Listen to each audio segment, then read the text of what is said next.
그가 또 이 비유로 백성에게 말씀하시기 시작하시니라.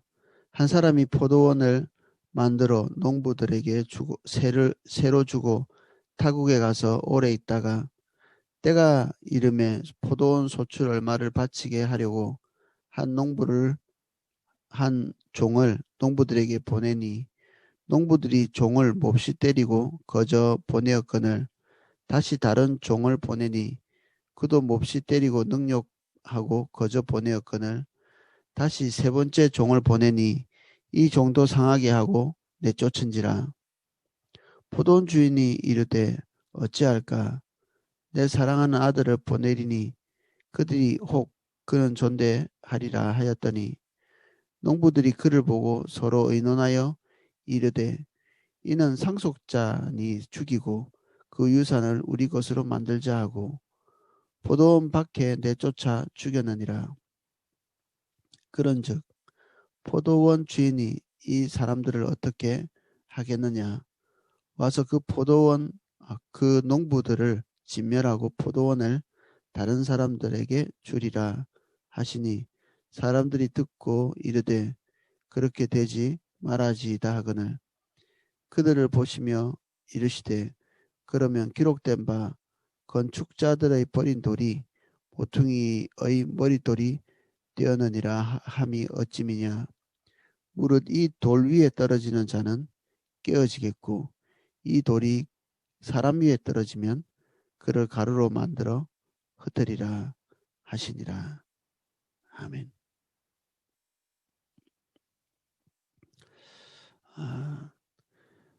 주석에 보면 여기에 20장부터 쭉 이렇게 계속되고 있는 예수님의 가르침 그리고 종교 지도자들과의 논쟁 이런 과정들의 소제목이 이렇게 붙어 있는데 그 소제목이 예수님의 살해 의도 그러니까 예수님을 죽이기 위한 의도를 가지고 있는 사람들의 계속되는 질문과 공격 배우기 위함이 아니라 틈을 잡고자 하는 그런 의도로 계속해서 예수님과 접촉을 하는 거죠.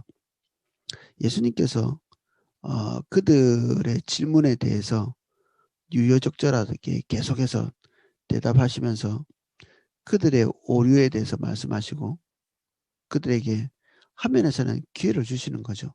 회개하고 돌이킬. 그리고 그들의 모습이 얼마나 하나님을 떠나 있는지 계속해서 지적하고 계십니다.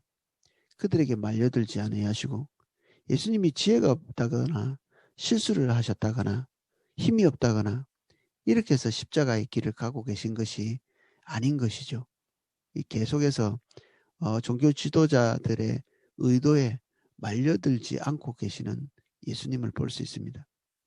그들이 더 강해서나 지혜로워서나 그리고 그들의 그 연대가 강해서 예수님께서 지금 십자가의 길을 가고 계시는 과정이 아닌 것이죠. 예수님은 능동적으로 그 길을 선택해서 지금 이리로 오신 것입니다.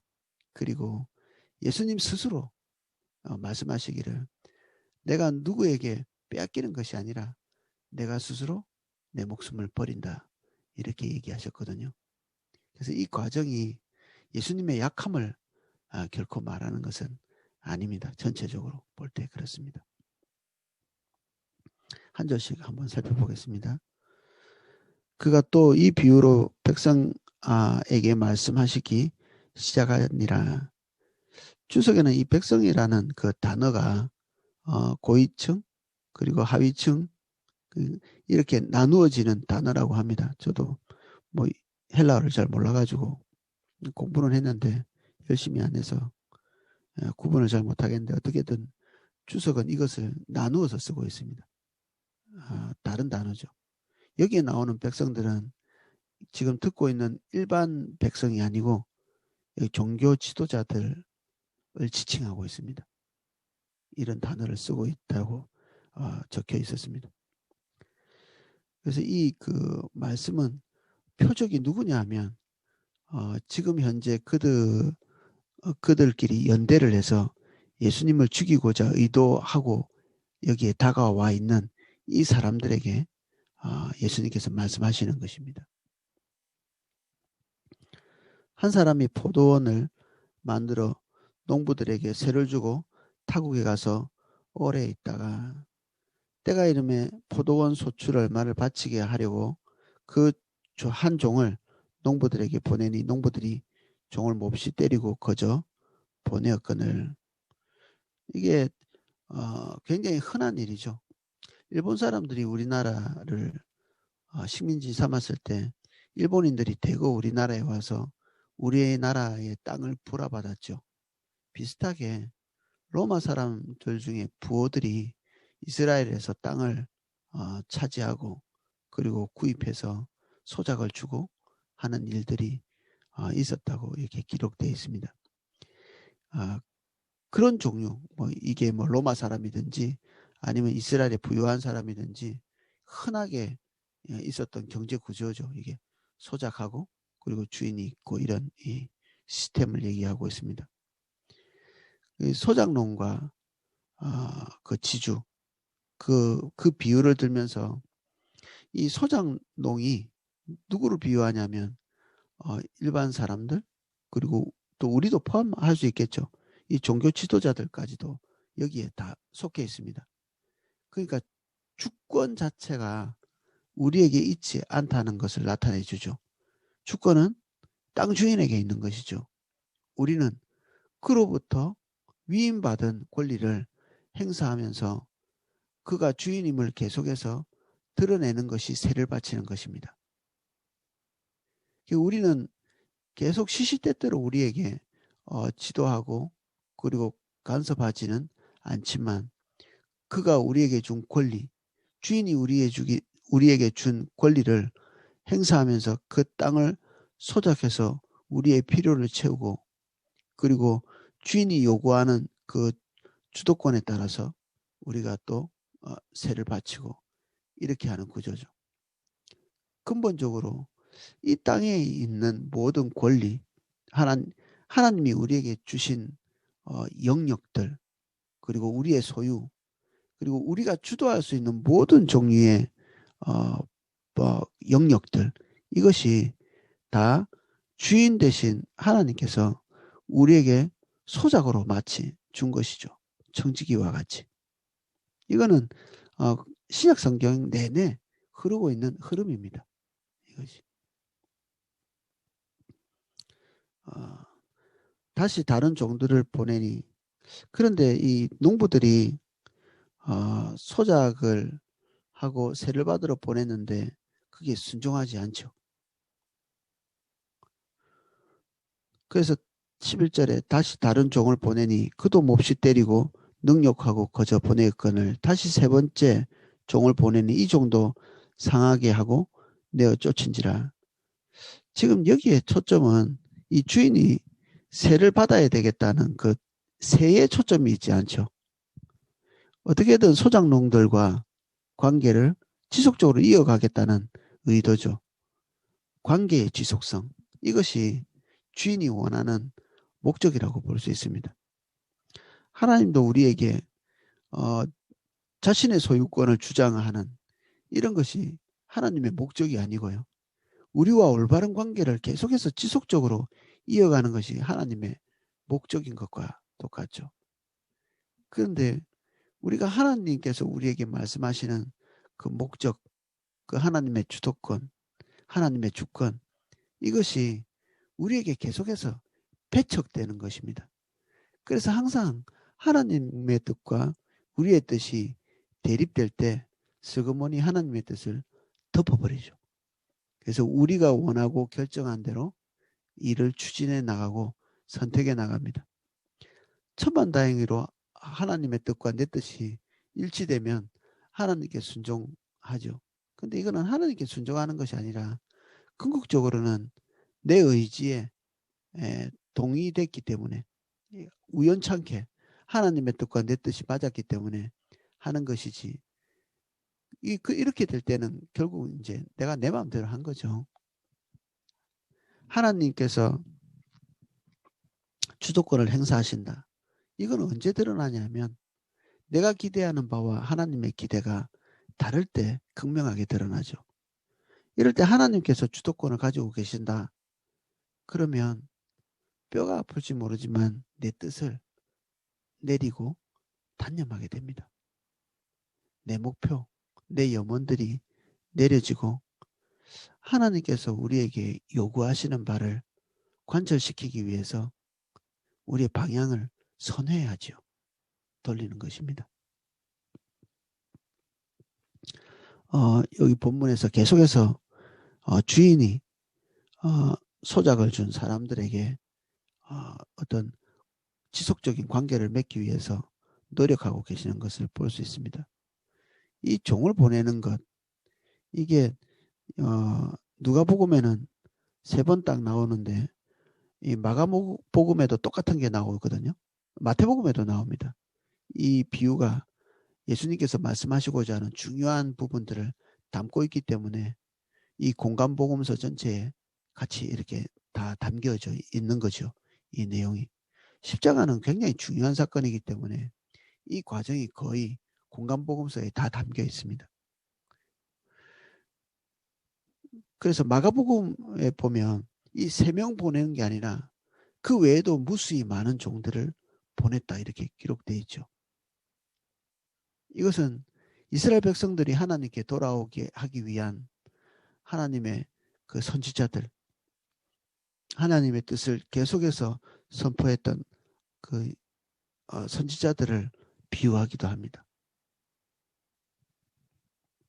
13절 포도원 주인이 이르되 어찌할까 내 사랑하는 아들을 보내리니 그들이 혹 그는 존대하리라 하였더니 농부들이 그를 보고 서로 의논하여 이르되 이는 상속자니 죽이고 그 유산을 우리 것으로 만들자 하고 이 농부들의 의도가 점점 더 판단력을 잃고 그리고 잔혹해지죠. 종들을 거저 돌려보낸다든지 그리고 종들을 죽인다든지 이런 일들이 기록되어 있는데 여기에 이제는 상속자인 아들을 죽이자 이렇게 계획하고 있습니다. 이건 엄청나게 노골적인 것이죠. 여기까지 이제 비유를 가르치셨을 때 사람들은 다 알고 있습니다. 이런 행동을 한다고 땅이 그들의 것이 되지 않는다는 것을 알고 있죠. 이 농부들의 무지. 이런 무지한 행동을 하는 소작은 없습니다. 이스라엘의 보편적인 행동을 볼 때. 그런데 지금 이런 행동을 하는 자들이 눈앞에 있는 거죠. 종교 지도자들. 지금 현재 주도권을 가지고 있는 자들. 이 나라의 주도권을 가지고 있는 자들. 그들이 이런 모의를 하고 있는 것이죠. 포도원 밖에 내쫓아 죽였느니라. 그런즉 포도원 주인이 이 사람들을 어떻게 하겠느냐. 굉장히 상식적인 답이기 때문에 예수님께서 직접 말씀하시지 않고 사람들에게 질문을 던지고 그들 스스로 결론을 내게 합니다. 요즘 뭐 소장료 안 낸다고 죽이지는 않지만 과거에 이런 행동들은 바로 즉각적인 응징이 찾아오게 되겠죠. 와서 그 농부들을 진멸하고 포도원을 다른 사람에게 주리라 하시니 사람들이 듣고 이르되 그렇게 되지 말아지이다. 이 사람들의 말이 좀 보십시오. 주석에는 그렇게 말하고 있지는 않지만 제가 볼 때 뒤에 예수님의 연속되는 대답을 볼 때 이게 두려움 때문에 예수님의 비유는 굉장히 두려운 부분이잖아요. 진멸당한다. 소작농들이 주인의 의도에 계속 반기를 들고 있기 때문에 이 주인이 지주가 와서 이들을 징계하고 그리고 쫓아내고 다른 이들에게 이 소작을 준다. 이런 내용이고 굉장히 두려운 일인데 이 대답 사람들의 대답이 듣고 이르되 그렇게 되지 말아지이다. 너무 두려워서 그렇게 안 됐으면 좋겠습니다. 이렇게 반응하면 좋은 일인데 뒤에 예수님의 대답을 한번 보겠습니다. 그들이 보시며 이르시되 그러면 기록된 바 건축자들의 버린 돌이 모퉁이의 머릿돌이 되었느니라 하면 어찌미냐. 그렇게 충분히 될 수 있습니다. 그 결과들이 너무 무섭군요.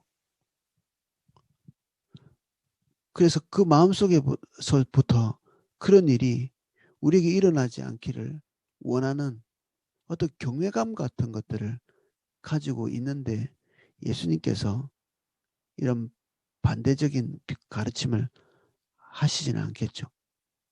여기는 비아냥이 있는 것입니다. 예수님께서 가르치고 계시는 이 가르침이 어떤 방향성을 가지고 있는지 알고 있기 때문에, 그리고 정치 지도자들이 이 나라의 주도권을 가지고 있는 자들이 그들 향한 비유라는 사실을 알면서 비아냥거리는 거죠. 항상 예수님의 가르침에 대해서 바리새인들 그리고 그때 그 당시에 주도권을 가지고 있는 자들이 예수님을 비아냥거리는 모습을 볼 수 있는데 지금 이 시점에도 예수님의 가르침에 대한 그들의 비웃음이 있는 것이죠. 예수님의 답이 그렇습니다. 건축자들의 버린 돌이 모퉁이의 머릿돌이 되었느니라. 건축자는 집을 세우는 주체가 되죠. 주인은 아니지만 그들이 중요한 돌이 아니라고 버렸는데 나중에는 결국 어떤 섭리에 의해서 그 건축물 전체를 떠받치고 있는 모퉁이돌이 된다는 얘기죠. 이것은 종교 지도자들에 의해서 버림을 받는 예수님께서 하나님의 중요한 집인 교회의 밑 기둥이 되는 예수님 그분의 그 위치를 이렇게 상징적으로 보여주고 있는 그런 비유라고 볼 수 있습니다. 결국 하나님께서 승리하시고 그들의 의도와는 상관없이, 그리고 그들의 의도가 서는 것이 아니라 하나님의 의도가 서서 그들이 버릴지 모르지만 하나님께서 가장 중추적인 중심에 놓이게 된다. 예수님의 존재가 그렇다는 것입니다. 무릇 이 돌 위에 떨어지는 자는 깨어지겠고 이 돌이 사람 위에 떨어지면 그를 가루로 만들어 흩으리라 하시니라. 이 구절을 읽으면 다니엘서에 나오는 그 흰돌, 뜨인 돌 이런 것과 바로 연결이 되어 있는 걸 느낄 수 있습니다.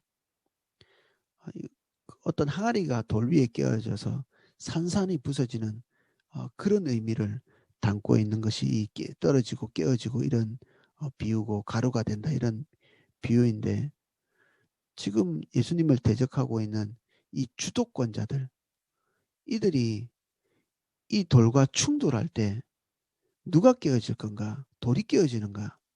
아니, 그 주도권자들이 깨어진다는 것입니다. 가짜 주도권자들이. 그들은 실제적으로 땅의 주인도 아니고 주도권자가 될 수 있는 것도 아니고 그들이 이런 행동을 했을 때 그들의 의도가 설 수 있는 것도 아니라는 것입니다. 결국 하나님의 뜻, 주인의 뜻, 지주의 뜻이 관철될 것이고 예수님의 의도가 관철될 것이라는 거죠. 저는 지금 이 성경의 내용을 이렇게 쭉 보면서 예수님을 대적하는 그룹들이 우리의 외부에 있지 않다고 계속해서 말씀드렸습니다. 그렇다면 여기에 말하는 주도권자도 내 안에 있겠죠. 우리가 하나님의 뜻, 예수 그리스도의 의지가 우리 안에 관철되기를 하나님으로부터 계속 요구받죠. 내가 이 방향성을 원한다.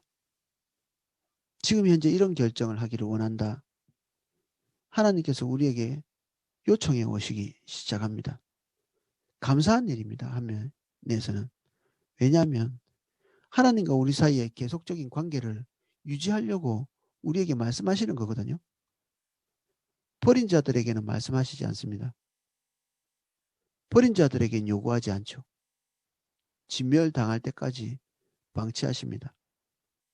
이건 제일 나쁜 일이고요. 우리가 하나님께서 우리에게 뭔가를 말씀하신다. 이것은 아직도 하나님과 우리와의 관계가 연결되어 있는 것입니다. 우리가 한 번, 두 번, 세 번 하나님의 말씀대로 하지 못했다고 이 관계가 끊어지는 것이 아닙니다.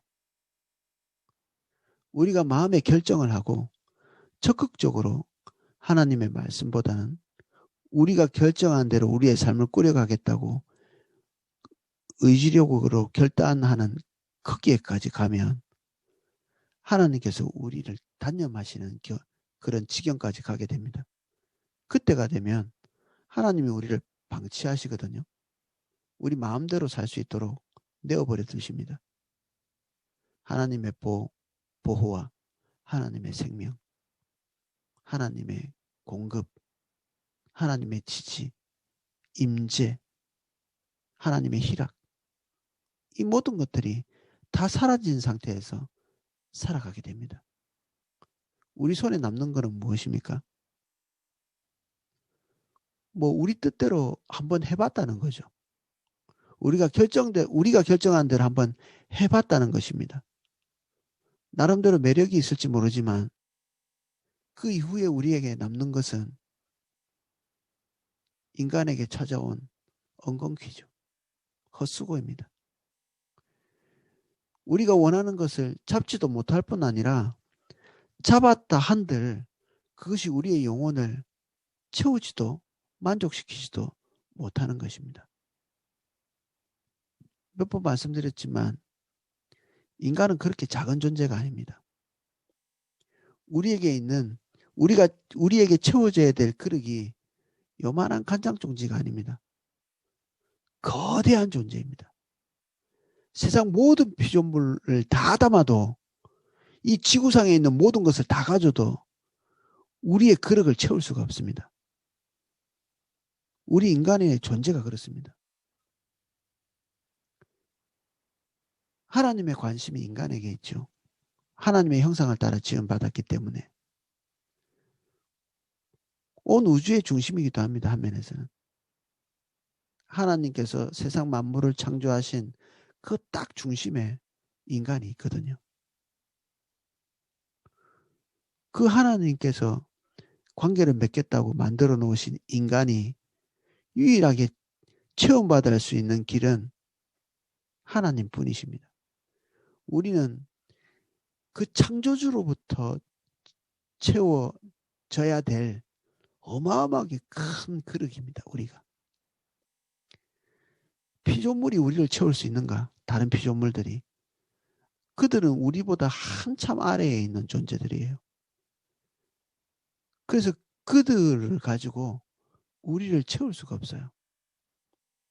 오직 하나님만이 우리를 채울 수 있는 능력이 있으십니다. 그래서 탐욕이 부도덕함을 나타내기도 하죠. 방향성이 틀렸다는 얘기입니다. 근데 인간의 끝없는 탐욕이 말해주는 또 다른 한 가지 사실은 우리 인간이 그 무엇으로도 채울 수 없는 어마어마하게 큰 그릇을 가지고 있다는 얘기죠. 인간이 크다는 얘기입니다. 안 채워집니다. 우리가 의도한 대로 결정하고 선택해도 절대로 채워지지 않습니다. 우리가 의도한 게 뭐죠? 더 많이 가지고 더 많이 주도하고 우리 마음대로 결정해보고 실행해보고 우리 뜻한 대로 해보고 이거죠. 이것이 우리의 그릇을 채울 수 있는 길이 안 된다는 것입니다. 이 주도권은 원래 주님의 것이고 주님과의 관계가 연결되어 있을 때 그분이 우리에게 당신의 신적인 공급을 계속해서 연결하시면서 우리가 만족하게 되는 것이죠. 그래서 세상 것이 많든지 적든지 우리가 주도할 수 있는 영역이 많든지 적든지 그런 것들은 우리의 그릇을 채우는데 전혀 상관없는 것들입니다. 월급을 88만 원 받든지 880만 원 받든지 우리의 영혼을 채우는 데는 아무런 상관이 없습니다. 우리가 단칸방 8평짜리 단칸방에 살든지 80평짜리 럭셔리 이 어떤 빌라에 살든지 우리의 영혼을 채우는 데는 아무런 상관이 없습니다. 주님과의 관계가 우리의 그릇을 채우는 유일한 통로, 유일한 방법, 유일한 원리입니다. 지금 여기에 이 이스라엘을 주도하고 좌지우지하는 산헤드린 지도자들이 있죠. 그들의 뜻이 서지 못할 것을 말씀하고 계신 것처럼 우리의 결정이 서지 못할 것을 예수님께서 또한 우리에게 말씀하십니다. 주의 뜻이 서기를. 우리의 뜻이 선다. 그것은 우리가 주님의 뜻 가운데로 완전히 들어갈 때 주님이 기뻐하시는 것을 기뻐하고 주님의 의도가 우리의 의도가 되는 그런 때에 우리의 기도는 완전한 것을 얻게 되죠. 그를 향하여 우리의 가진 바 담대한 것 이것이니 그의 뜻대로 무엇을 구하면 들으심이라. 주님의 뜻 이것이 우리의 기도를 완전케 하는 유일한 방법입니다. 우리의 기도가 주의 뜻 안에 있는 것 이것이 기도의 완전이죠. 오늘 이 비유를 통해서 누가 주인이고 또 우리는 그 주인 앞에 어떻게 행동해야 되는지 그리고 우리는 무엇을 결정해야 되고 우리가 오늘 어떤 판단을 내려야 될지 이 본문을 통해서 함께 살펴봤습니다. 제가 기도하고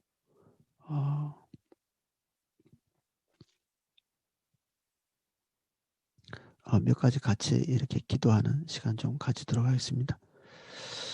주님,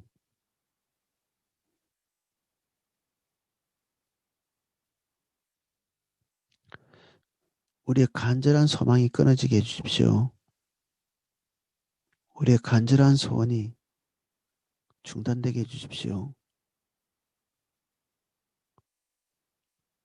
이것을 가지고는 우리가 주님과 하나 될 수가 없습니다. 우리의 주도권을 유지하기 위해 하나님의 뜻을 묵살하는 이 종교 지도자들 같이 우리가 이 올무에 들어가지 않도록 은혜를 주옵소서. 주님이 우리에게 요청하시는 것은 우리와의 지속적 관계입니다. 우리가 하나님께서 요구하시는 올바른 관계 안에 머물 수 있도록 도와주십시오. 뜻이 하늘에서 이루어진 것 같이 땅에서도 이루어지기를 기대하시고 우리를 그 하나님의 동행자로 기대하고 계십니다. 주님, 주의 뜻이 우리 안에 이루어지고 관철되게 하시고 우리를 통해서 하시는 모든 일들이 아버지의 뜻대로 방향성을 가지고 갈 수 있도록 은혜를 주옵소서. 저희들 지속적으로 성령으로 충만하게 해주십시오. 우리 매일매일 순간순간의 결정이 아버지의 것이 될 수 있도록, 주인의 것이 될 수 있도록 인도하여 주시옵소서. 하나님이 우리에게 주시는 조그마한 메시지가 우리에게 하찮은 것이 되지 않게 해주십시오. 예수님의 존재가 죽이면 끝날 것 같은 하찮은 존재로 이 종교 지도자들에게 보였듯이 오늘 우리 안에서 말씀하시는 성령의 음성이 우리에게 마치 덥고 묵살해도 되는 하찮은 것처럼 여겨지지 않도록 저희를 도와주십시오. 우리의 뜻이 서지 못하고 우리가 하찮게 버려버린 건축자들의 그 돌같이 하나님의 작은 뜻이 반드시 서게 될 것입니다. 우리는 하나님의 뜻과 대립해서 건재할 수 없습니다.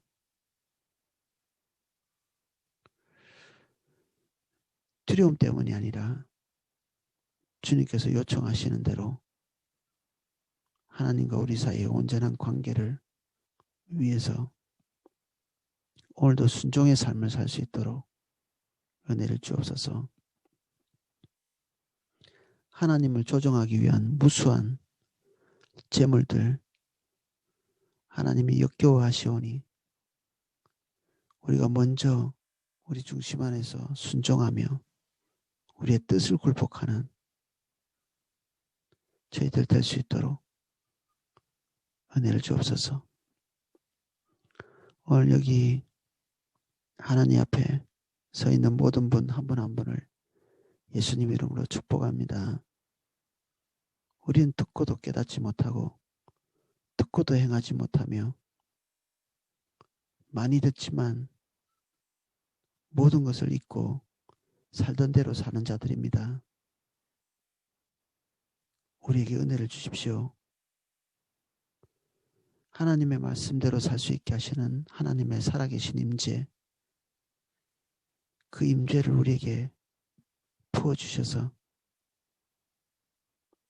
선포된 말씀대로 살 수 있도록 은혜를 주옵소서.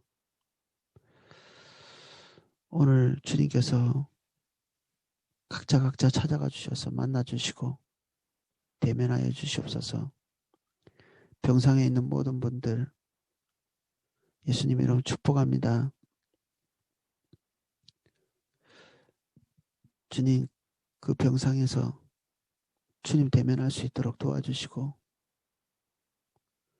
도리어 이 질병 안에 있는 것이 축복이 되도록 우리의 삶이 주님의 의도대로 완전히 전환되고서는 그런 시간들 될 수 있도록 고난이 내게 유익이라고 시편 기자는 말하고 있습니다. 참으로 하나님, 고난이 우리에게 유익되어지기를 원합니다. 경제적으로 궁지에 몰려있는 모든 분들 예수님 이름으로 축복합니다. 그 고난이 우리에게 유익되는 시간 될 수 있도록 고래 심줄 같은 우리의 의지가 꺾이는 시간들 될 수 있도록 축복해 주십시오. 지금은 우리가 얼마든지 꺾을 것 같은 세미한 음성처럼 들리는 그 하나님의 의지를 우리가 받들어낼 수 있도록 도와주십시오. 우리가 그것을 꺾으면 우리의 존재가 꺾입니다. 하나님의 뜻이 꺾이지 않게 해주십시오. 그래야 우리가 삽니다. 주님께서 임해 주십시오.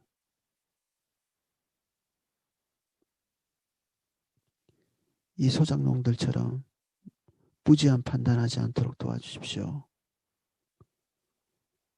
올바른 판단할 수 있게 도와주세요. 예수님 이름으로 기도합니다. 아멘.